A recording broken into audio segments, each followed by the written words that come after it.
The Lakers' new center is no longer the Lakers' new center. The Clippers close in on signing a useless addition to the roster, and ESPN believes Matthew Stafford will stay with the Rams. Hi, I'm James. This is your daily dose of sports and snark for the greatest sports city in the world, Los Angeles. This is the faithful Angelenos Morning Report. It is February 9th, 2025. Welcome back to the Sanctum Sanctorum of LA Sports. Once I'm done with this clip, I'm going to put on my fancy pants, goes to meeting clothes, and head off to church because it's also Sunday, the Lord's Day. And if you believe as I do, take a moment. Thank Him for the blessings that you have in your life, like LA Sports. And if you'd like being in the know about LA Sports, clickety-clack the like button. Clickety-clack the subscribe button. There's a notification bell. Hit that. It'll let you know when we drop new content. Sharing is caring. Let people know we exist, and by all means comment. Now, before we go through the news notes, a look at the scoreboard. Lakers 124, Indiana 117. You know, one of the curious things that I read after they traded for Luka Doncic was there's a belief in Lakers circles that Doncic, LeBron James, and Austin Reeves would be the most fearsome offensive trio in the NBA. And I was like, really? And after Saturday, I'm like, yeah, might be. Look, without James, without Doncic, without Mark Williams, who was off failing his physical, and without Anthony Davis, who is in perpetual need of a physical, Reeves scored a career-high 45 points. Now, Rui Hachimura added 24. The Lakers have won 5 consecutive games. They're 12 games over 500, all of which is terrific, but we'll have to talk about the failed trade in a moment. The Lakers, as a side note, I like Anthony Davis. I was sorry to see him go. But I was not surprised to see him leave his debut in Dallas. It was so hilarious. All ESPN could talk about before the Laker game, ooh, Anthony Davis, man on a mission. Halftime, oh my gosh, Anthony Davis is a man on a mission, totally tearing it up. And then, of course, he killed his groin in a non-contact injury. I'm not happy about it. I don't want Anthony Davis to get hurt. But let's be real. All of us in LA were like, what did you expect? Clippers 130, Utah 110. Anytime Suck Lake City loses, life just gets that much more awesome. Norman Powell and Ivica Zubac each scored 26 points. UCLA 78, Penn State 54. Kobe Johnson with 15 points and 14 rebounds. The Ducks edged the Kings in a shootout 2-1. Adrian Kempe scored the only Kings goal. Meanwhile, there are no games involving LA teams today, so let's get to the news. You may have heard the acronym AITA. It stands for MIB, and you could figure out what the A stands for. Now, if you ask that question about me, the answer is kind of obvious. But in the case of the Lakers or Hornets in the Mark Williams trade, which fell through because Williams failed his physical, it's not AITA, it's which GMITA. See, the Lakers have had to, because this trade did not work out, they had to take back Dalton Connect, Cam Reddish, and draft picks because Williams is damaged goods. How damaged? It's as if your real estate agent is telling you guys, I have this perfect starter house for you. It's ideal for a young family. What do you mean it's a whorehouse?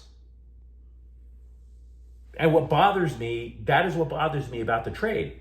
Because much like that would be obvious it would be a whorehouse, it was apparently commonly known throughout the NBA that Williams had more red flags than the chicks at a speed dating night.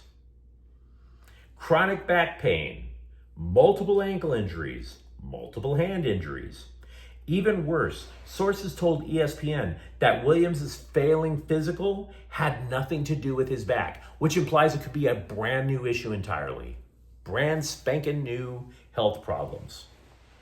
So does that make Rob Pelinka the A? In the sense that he should have known? Or Is Jeff Peterson, the GM for the Hornets, is he the A? Because he might have been trying to pull a fast one on the Lakers. They were the ones who sent the medical history to the Lakers that was vetted by multiple doctors. So are we to believe that multiple doctors really gave that report a thumbs up, or were they basically handed records that were just covered in whiteout? Had Williams' failed physical occurred prior to the expiration of the trade deadline, the deal could have been amended. They could have went back to Charlotte and said, hey, we can't take this guy. What else you got? But since the deadline is passed, the Lakers' only option were to keep the deal as is, or just call the whole damn thing off. All of this causes multiple problems for the Lakers. Multiple. For example, the Lakers don't even have a legit starting center. The only center they have on the roster is Jackson Hayes. So now if they're going to go add any center, they got to go to the buyout market. And if you look at the buyout market, it's a lot like the South Park episode where there was an election between a turd sandwich and a giant douche.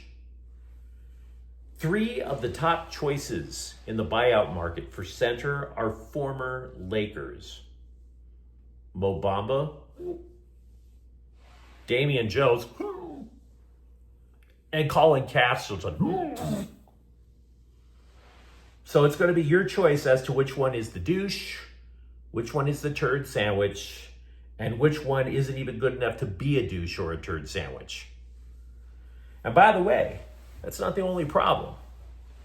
For example, welcoming back Connect and Reddish, that's not awkward. Now, they also have a full roster of 15 players because they were only adding 1 and giving away 2. You bring back those 2 players? That means if Pelinka does wind up ordering a turd sandwich, somebody has to get waived and lose their job.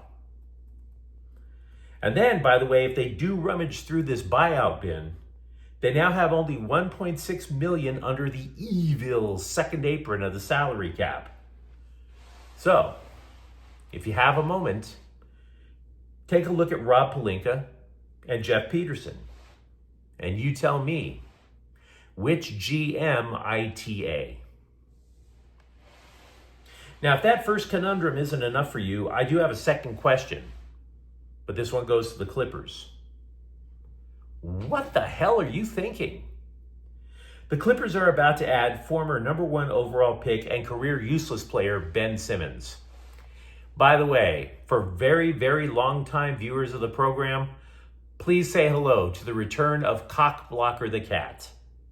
Yes, it's been many years since Cockblocker showed her brown eye on my channel.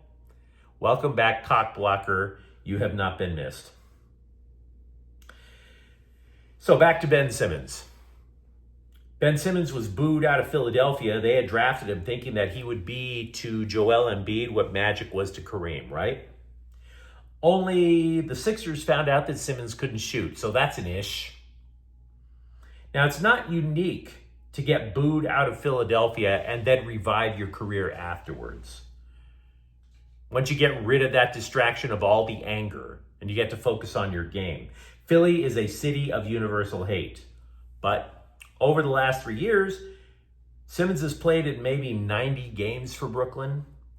The guy has legit back problems that cost him a ton of time. So, if you're the Clippers, you're currently in the play-in tournament if the season ended today, and your solution is to add a guy who can't score and more likely than not can't suit up. What the hell are you thinking?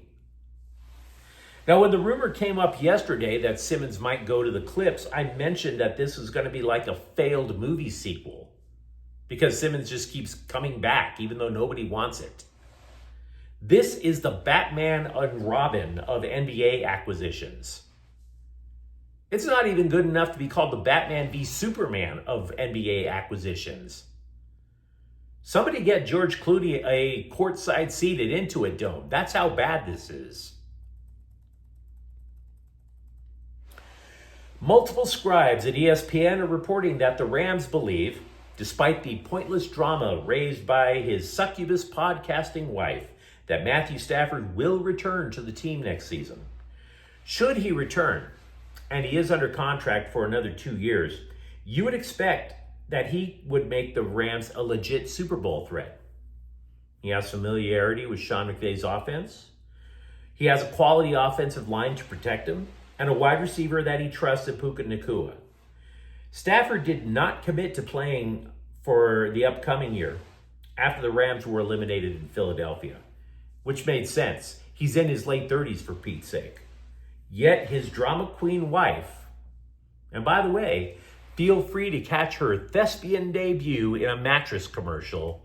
Well done with the acting. His drama queen wife hinted that she wanted to be the dog that could force her husband out of town.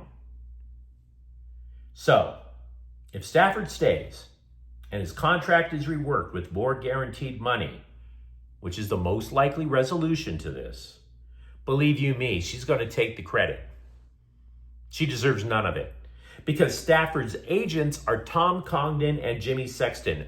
Both of those agents are major players in the NFL. This isn't about a disgruntled wife trying to get a little hissy fit and get her way. This is about more money. And the agents are the ones doing it.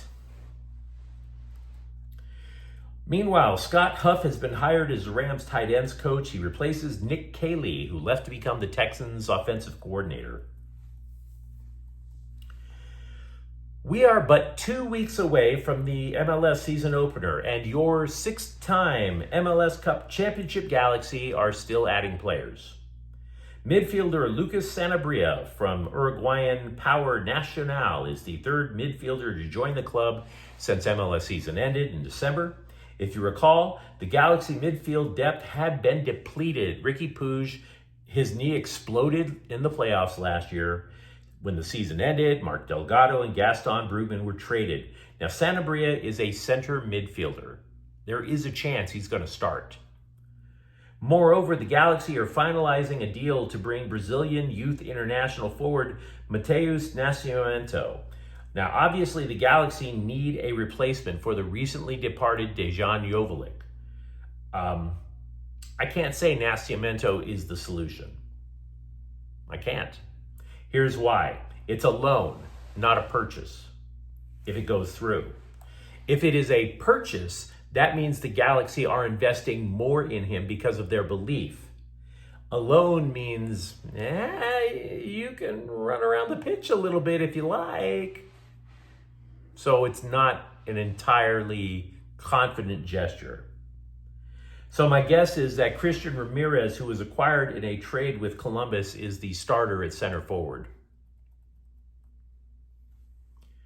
Not that Kevin Kiermaier had a chance to make the Dodger roster, but he did follow through on retiring at the end of last season. He has taken a job in the Blue Jays front office. But you let me know what you think in the comments thread. Who is the A? Is it the Lakers GM or the Charlotte GM over the blasted out trade? For that matter, do you believe even for a moment that Ben Simmons could revive his career in LA? And if you enjoyed the content, don't forget to subscribe to Faithful Angelenos. We talk LA sports every single day here. Thank you for watching. I'm James. We'll be back tomorrow. Faithful Angelenos is a Kian Corta El Queso production. Take care.